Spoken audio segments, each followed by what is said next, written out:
Dear student, कैसे आप लोग? उम्मीद करते हैं अच्छे होंगे। आज आप लोग के डिमांड पे इलेक्ट्रिक चार्ज, ये जो इलेक्ट्रोस्टैटिक्स का चैप्टर है, इसको हिंदी मीडियम में बनाने की कोशिश कर रहे हैं। यदि इसमें कोई त्रुटि वगैरह हो तो इसके लिए आप एक्सक्यूज़ कर रहे हैं हम पहले से ही। तो जो चैप्टर है उसका नाम है विद्युत आवेश और क्षेत्र। एनसीईआरटी का ये पहला चैप्टर है। इस चैप्टर में सबसे पहला टॉपिक या सिंपली हम लोग इलेक्ट्रोस्टैटिक्स, जिसको स्थिर विद्युत कहते हैं, इसका मतलब क्या होता है।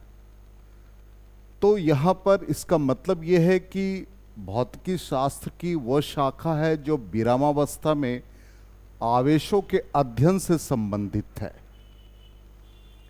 या भौतिकी कि वो शाखा जो स्थैतिक आवेशों से उत्पन्न होने वाले बलों, क्षेत्रों और क्षमता के अध्ययन से संबंधित है। थोड़ी दिक्कत है हिंदी में, ये हमने आपको पहले कहा। अब यहां पर इसका मीनिंग क्या है, इसको हम लोग समझते हैं। जैसे हम एक आवेश ले लें, इस आवेश को हमने सिंपली मान लो Q से रिप्रेजेंट कर दे, Q से सूचित कर दे।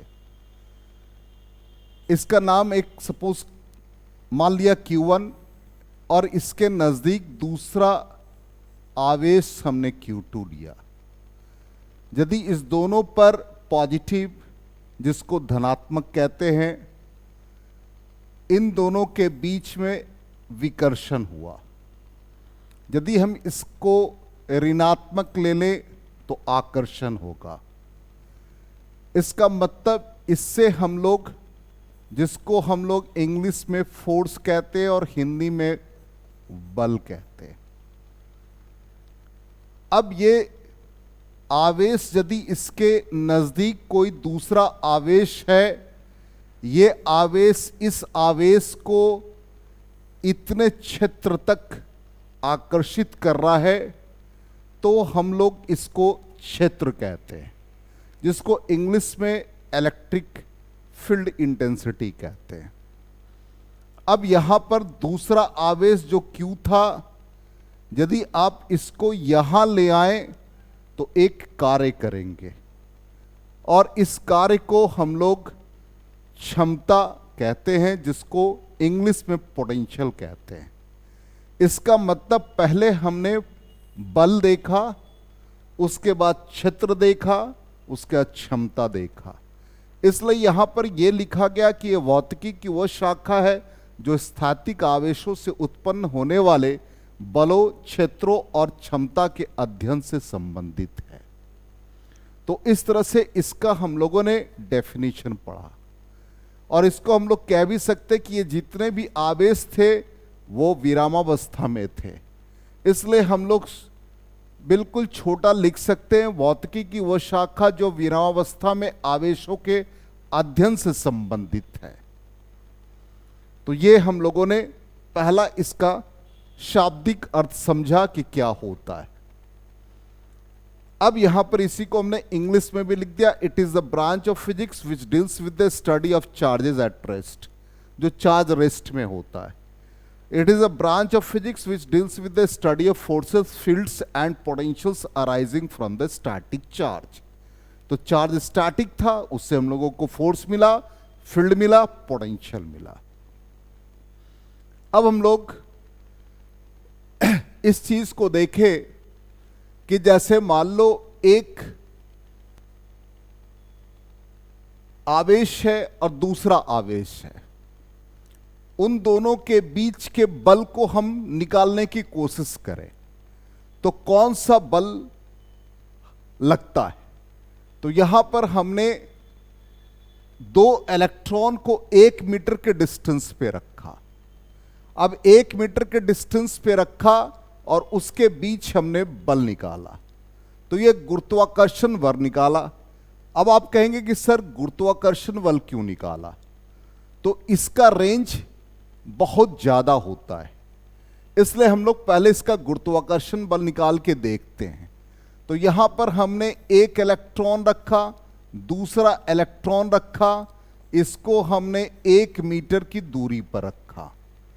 तो जब हम इसके बीच गुरुत्वाकर्षण बल निकालते हैं तो Gm1m2 बाई आर स्क्वायर लिखते हैं, और G का वैल्यू जो गुरुत्वाकर्षण नियतांक है ये 6.67 10⁻⁻11 और द्रव्यमान मास इसका इलेक्ट्रॉन का 9.1 इंटू 10⁻31 इसका स्क्वायर हो जाएगा, और ये 1 का स्क्वायर हो गया। इसका हम वैल्यू निकालते हैं तो इतना आता है 5.5 इंटू 10⁻73 न्यूटन। ये इतना कम है कि 2 इलेक्ट्रॉन या 2 आवेश के बीच के बल को यह नहीं निकाल सकता, इसका वैल्यू बहुत कम है। इसलिए हम लोग गुरुत्वाकर्षण बल नहीं लेते हैं जब भी 2 आवेश के बीच हमें बल निकालना होता है। तो इसके लिए हम लोग नए बल के बारे में जानेंगे, और उसी बल को हम लोग इलेक्ट्रिक फोर्स कहते हैं। तो वही हमने यहां पर इस चीज को यहां मेंशन किया कि ये काफी कमजोर है। तो यहां लिखा है कि इलेक्ट्रॉन के बीच परस्पर क्रिया के बल को गुरुत्वाकर्षण बल की उपस्थिति से नहीं समझाया जा सकता है। इस प्रकार हम ये निष्कर्ष निकालते हैं कि एक और बल होना चाहिए जिसके साथ इलेक्ट्रॉन या जो भी आवेश है परस्पर क्रिया कर सके। इसी नए बल को हम लोग विद्युत बल कहते हैं, जिसको इंग्लिश में इलेक्ट्रिक फोर्स कहते हैं। तो इसका मतलब इन बल को हमने इसलिए निकाला कि यहां पर जो भी है वो इलेक्ट्रॉन है, और इलेक्ट्रॉन मतलब आवेश है। तो आवेश जैसे पहले द्रव्यमान का जो रोल था वही अब आवेश का रोल हो जाएगा। तो हम लोगों ने जो पहले गुरुत्वाकर्षण बल में पढ़ा उसमें हम लोग मास लेते थे या हम लोग द्रव्यमान लेते थे, तो अब हम लोग आवेश लेंगे। और आवेश जब लेंगे तो उस कंडीशन में हम लोग यहां पर गुरुत्वाकर्षण बल की जगह पर हम लोग इलेक्ट्रिक फोर्स को लेंगे। इसलिए यहां पर इलेक्ट्रिक फोर्स ही इस सारे चैप्टर में हम लोगों को पढ़ना होगा। अब हम लोग सबसे पहले आवेश के बारे में जाने। आवेश है क्या? तो यह पदार्थ से जुड़ा ऐसा गुण है जिसके कारण से विद्युत और चुंबकीय प्रभाव पैदा होता है। तो अब आप कहेंगे कि विद्युत और चुंबकीय प्रभाव कैसे होता है? तो जब आवेश स्थिर अवस्था में है तो सिर्फ आपको इलेक्ट्रिक फोर्स देगा, विद्युत बल देगा। लेकिन वही आवेश जब मोशन में आ जाए, गति में आ जाए, तो चुंबकीय बल देता है। जैसे मान लिया इस रूम में, कमरे में आप जब एंटर करते हैं तो आपका लाइट ऑफ है। तो लाइट जब ऑफ है तो आवेश स्थिर अवस्था में है, तो उसको हम लोग कह देते हैं इलेक्ट्रिक फोर्स, और इसी को हम लोग विद्युत बल कहते हैं। और जब वो इलेक्ट्रिक, उसमें विद्युत धारा का प्रवाह होता है तो उस समय चुंबकीय प्रवाह होता है। इसलिए जब भी चुंबक हम लोग बनाते हैं तो उसमें हम लोग विद्युत धारा का प्रवाह कराते हैं।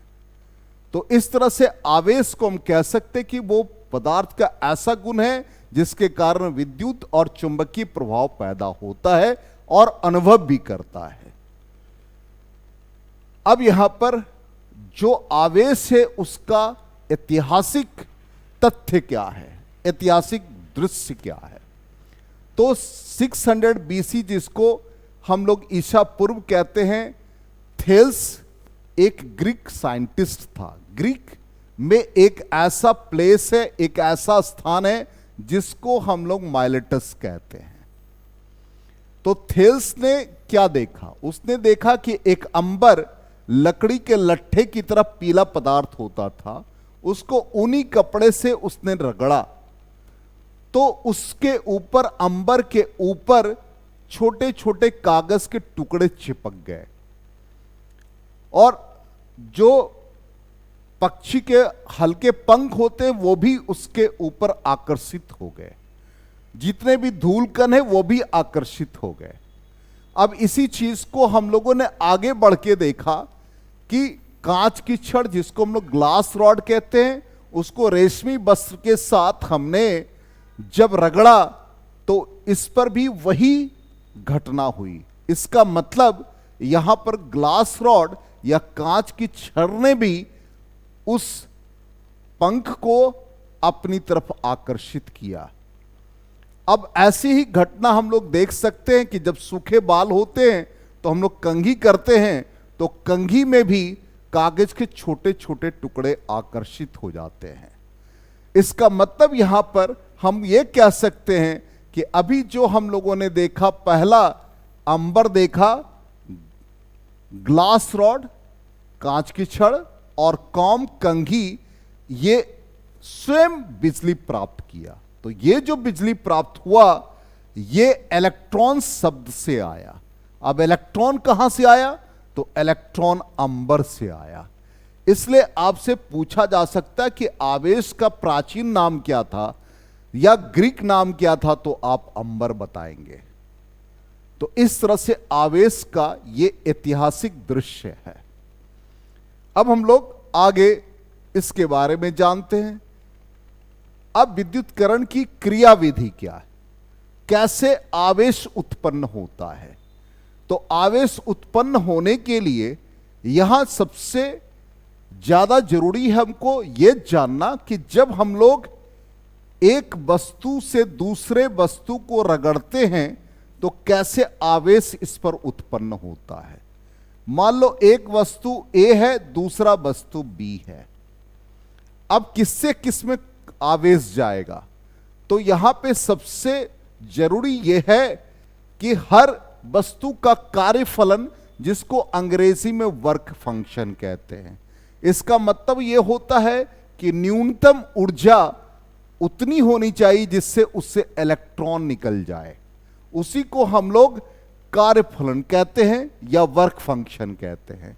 तो यहां पर ए और बी जब दोनों को रगड़ेंगे तो यदि कार्यफलन ए का कम है, कार्यफलन को फाई से हम लोग सूचित करते हैं, यदि फाई ए कम है फाई बी से, तो इससे इसमें इलेक्ट्रॉन का स्थानांतरण होगा, इलेक्ट्रॉन का ट्रांसफर होगा।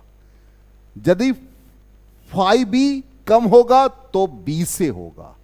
तो यहां पर ए से बी में हो रहा है, इसका मतलब इसका कार्यफलन कम है, इसको कम ऊर्जा चाहिए इलेक्ट्रॉन को निकालने के लिए, इलेक्ट्रॉन का स्थानांतरण करने के लिए।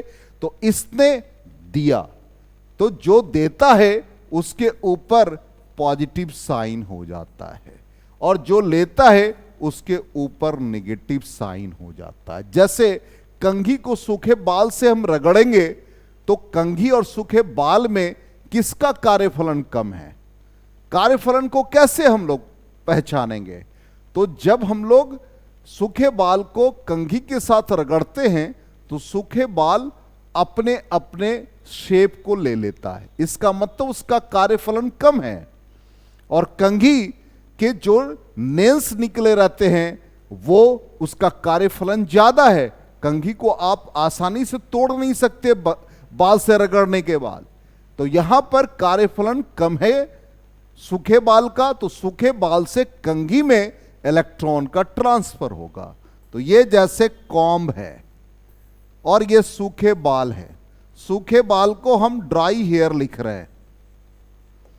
तो सूखे बाल से कंघी की तरफ इलेक्ट्रॉन का स्थानांतरण हुआ, इसने इलेक्ट्रॉन दिया इसलिए इस पर चार्ज पॉजिटिव हो गया, इसने लिया इसलिए इस पर चार्ज नेगेटिव हो गया। अब ये कॉम को हम किसी पेपर के पास ले जाते हैं इस कंघी को, तो ये पेपर को अपनी तरफ आकर्षित कर लेता है। तो इस तरह से हम लोगों ने विद्युतकरण की क्रियाविधि को समझा। अब हम लोग आगे समझते हैं। अब यहां पर हम लोग चार्ज कैसे प्राप्त करते हैं, आवेश कैसे प्राप्त करते हैं। तो अभी हम लोगों ने आवेश कैसे प्राप्त किया? घर्षण के द्वारा, इसलिए हम उसको बाई फ्रिक्शन लिख सकते हैं या घर्षण के द्वारा। तो जब भी दो वस्तु को आपस में रगड़ते हैं तो इलेक्ट्रॉन का स्थानांतरण एक वस्तु से दूसरे वस्तु में होता है। तो पहली विधि क्या होगी? घर्षण की विधि होगी। दूसरी विधि पर आ जाए जिसको प्रेरण द्वारण आवेशन कहते हैं। इसमें क्या होता है कि एक सुचालक है, वो अस्थायी विद्युतकरण की घटना को घटित करता है। अब जैसे ये कह सकते हैं कि हम एक कांच की या ग्लास रॉड को हम किसी वस्तु के नजदीक ला रहे हैं, यह चालक है। अब इस पर कोई भी आवेश नहीं है, तो जब इसके नजदीक आएगा तो इसके नजदीक वाला ये जो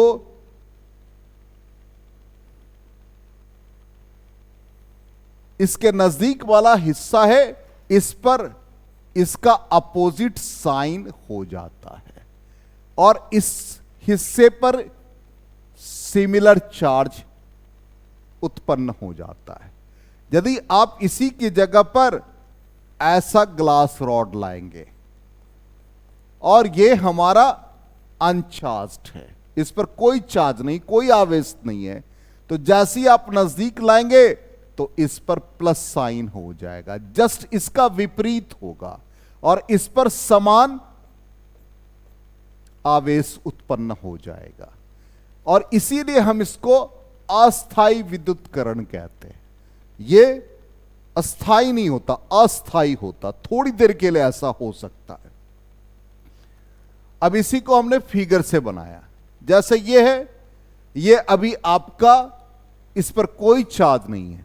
जब इसके नजदीक हम इसको लाते हैं तो देखिएगा ऐसी घटना घट रही है कि इसके ऊपर ये इसका जस्ट अपोजिट और इस पर ये समान आवेश उत्पन्न हो जाता है। इसी को हम लोग प्रेरण द्वारण आवेशन कहते हैं, जिसको हम लोग अंग्रेजी में इलेक्ट्रोस्टैटिक इंडक्शन कहते हैं। अब जैसे कहता है कि दो आवेशहीन है, मतलब जिस पर कोई चार्ज नहीं, कोई आवेश नहीं है, इसको आप बिना टच किए, बिना स्पर्श कराए कैसे आवेशित करेंगे?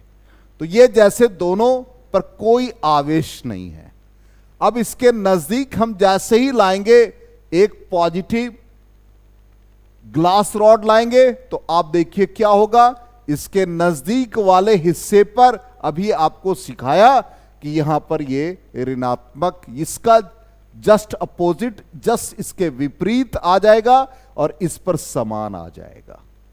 अब इसको हम लोग होल्ड करके रखेंगे, पकड़ के रखेंगे और इसको थोड़ी दूरी पर ले जाएंगे। तो थोड़ी दूरी पर हम ले गए इसलिए कि इस पर जो आवेश है, ये आवेश एक दूसरे को डिस्टर्ब ना करे।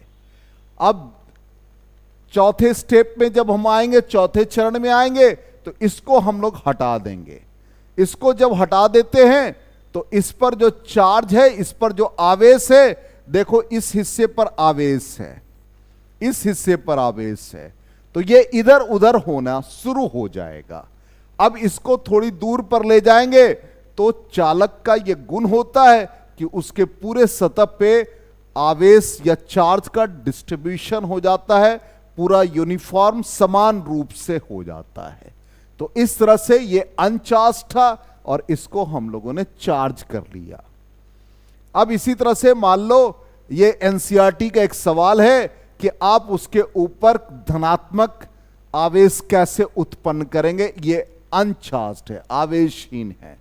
तो हम क्या करेंगे, अभी जस्ट आपको हमने बताया अभी कि इसके एक ग्लास रॉड को लाएंगे, जैसे ही लाएंगे तो इस पर इसका जस्ट अपोजिट हो गया और इसका समान आवेश इधर हो गया। अब यहां पर इसको होल्ड करके रखेंगे। अब यहां पर इस पर जो ऋणात्मक आवेश है, इसको हम चाहते हैं कि हट जाए, तो हम इसको ग्राउंड कर देंगे। तो जब ग्राउंड कर देते हैं तो ये इलेक्ट्रॉन का ट्रांसफर ग्राउंड में हो जाता है। अब इसके बाद इसको हम लोग हटा देते हैं। हटाने के बाद देखते हैं तो ये इसका जो नेगेटिव साइन था वो हट गया। अब इसको फिर हम लोग हटा देंगे। जब हटा देंगे तो इस तरह से आवेश उस पर आ जाएगा।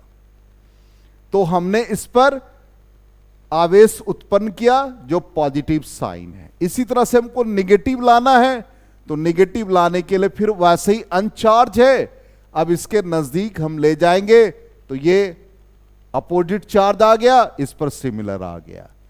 फिर इसको इसके नजदीक ले गए और यहां से इसको हमको पॉजिटिव है वो हटाना है, तो हम इसको ग्राउंड कर देंगे। ग्राउंड कर देंगे तो पॉजिटिव वाला जो धरती से या ग्राउंड से इलेक्ट्रॉन का प्रवाह है वो प्लस वाले को खत्म कर देगा, न्यूट्रल कर देगा। अब यहां पर ये इस तरह से रह जाएगा, इसको हटा देंगे और ये फाइनली इसको भी हटा देंगे, तो इस तरह से इस पर ये आवेश आ जाएगा। तो हम लोगों ने 3 एग्जाम्पल देखा, जबकि एनसीईआरटी में एक ही एग्जाम्पल था। अब यहां पर ये जो आवेश उत्पन्न हुआ वो हमेशा अपोजिट साइन का होता है, इसलिए हम लोग जब भी आवेश जो उत्पन्न होता है उसको q dash is equal to minus q 1 minus 1 by k लिखते हैं। अब जैसे यहां पर k जो है इसको हम लोग एक कांस्टेंट है जिसको डाइलेक्ट्रिक कांस्टेंट कहते हैं। अब ये एयर के लिए, वायु के लिए 1 होता है। यदि हम एयर में रखेंगे तो q dash is equal to minus q 1 minus 1 by 1, इसका मतलब 0, इसका मतलब हवा में कभी भी आवेश उत्पन्न नहीं होगा।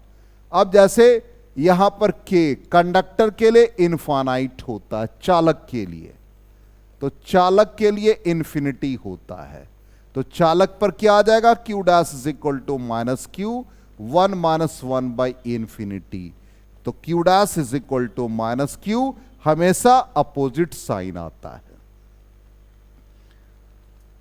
तो इस तरह से हम लोगों ने ये पार्ट देखा। अब यहां पर एक तीसरी जो हम लोगों ने देखा कि कैसे चार्ज हो सकता है, एक घर्षण के द्वारा देखा, एक इंडक्शन के द्वारा, और ये चालन द्वारा आवेशन। इसमें कहता है कि यदि एक आवेशित है दूसरा अनावेशित है तो दोनों को आप कनेक्ट कर दो, तो जब दोनों को एक दूसरे के संपर्क में लाते हो तो चार्ज उत्पन्न होता है। अब इसमें कैसे होता है, तो इसको हम ऐसे एग्जाम्पल से बताते हैं कि जैसे यहां पर एक चालक है, इस पर चार्ज Q है और इसको हमने 0 से जोड़ दिया, कनेक्ट कर दिया। तो जब कनेक्ट करेंगे तो यहां पर ये Q प्लस 0 दोनों में चार्ज का शेयरिंग हो जाएगा, तो Q/2। इसका मतलब इस पर जो आवेश उत्पन्न होगा वो Q/2 और इस पर भी जो आवेश उत्पन्न होगा Q/2। मान लो यहां पर एक और एग्जाम्पल ले ले, 3 मिली कूलम चार्ज है और दूसरा -6 मिली कूलम चार्ज है।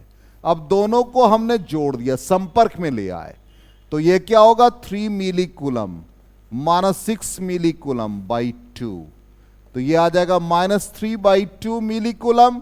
इसका मतलब इसको भी मिल गया -3/2 मिली कूलम और इसको भी मिल जाएगा -3/2 मिली कूलम। तो इस तरह से हम लोगों ने विद्युत आवेश के बारे में पूरा डिटेल्स में पढ़ा। उम्मीद करते हैं कि आपको ये मेरा पहला वीडियो है और समझ में जरूर आया होगा, और कमेंट बॉक्स में जरूर लिखेंगे। यदि अच्छा लगा हो तो आप शेयर करें, सब्सक्राइब करें, अपने दोस्तों को बताएं। तो इस तरह से हम आपको इस हिंदी मीडियम में हिंदी मीडियम में दिक्कत होती है, कोशिश करेंगे कि और भी अच्छा हम बनाएं। और इसका नोट्स PDF वगैरह चाहिए तो आप कमेंट बॉक्स में ज़रूर लिखिएगा, तो हम आपको अपने व्हाट्सएप ग्रुप में जोड़ करके ये PDF फॉर्म में ये नोट्स भी हम आपको प्रोवाइड करते रहेंगे। Thank you and good bye.